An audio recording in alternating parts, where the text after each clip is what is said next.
There's a contingent of the ethical vegan community that, much like a contingent in the atheist community, just have really bad arguments. And I'm undeniably speciesist about this. I drink milk. I've eaten cows too, but the thing is, even if you've got probably vegans, came from the same cow, it's entirely possible. So you've got vegans, and then you got vegetarians and ovo-lacto and blah blah blah. I drink milk, and for a while I was convinced that this is a non-issue. Clearly not even in the same ballpark as whether or not I would kill and eat a cow. And then someone raised the issue of, okay, you've got a situation where a cow is given birth and its calf is taken away so that it will keep producing milk. Yeah, after forcible insemination. Yeah.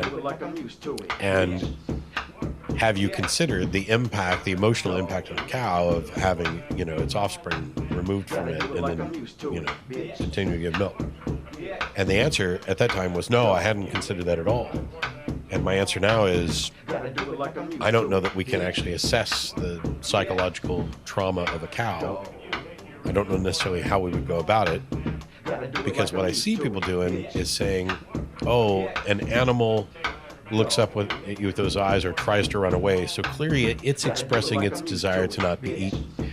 And quite frankly, I don't think that most animals can process that on a cognitive level to where they're expressing, no, don't eat me. Having lived and grown up on a farm and been around cows and milked cows, granted, I'm not remotely an animal psychologist, I don't see any of the presentations that we would say, yes, this cow is suffering psychologically in the same way that a human would. Yes, I am opposed to factory farms that engage in cruelty, but I've also lived and grown up on farms, and which, by the way, I do clarify, that just means you're against factory farms. Yes.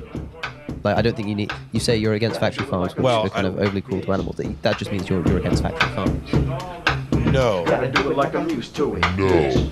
Let the music bow on through the channels in your brain as your eardrums twitch. This boogie from the fire swing. A mellow ghetto beat brings a nigga to his feet. Sunshine, blue sky, chronic and hoes on the street. I tiptoe to the bathroom, I brush my teeth, look in the mirror, seen a G. Then he merged up the duck to a pancake foe, so I can go knock a hawk like a pro. Really duck and I tiptoe and top cat liquor store to buy some drink and zigzags for this thing. The very same wine, no begging for change, getting drunk, telling lies. It's the same old thing. What we are talking about is a situation in which the single biggest thing that you can do to tackle climate change, the single biggest thing you can do to minimize unnecessary suffering without actually having to suffer in a meaningful sense yourself, is as simple as just choosing something else on the menu.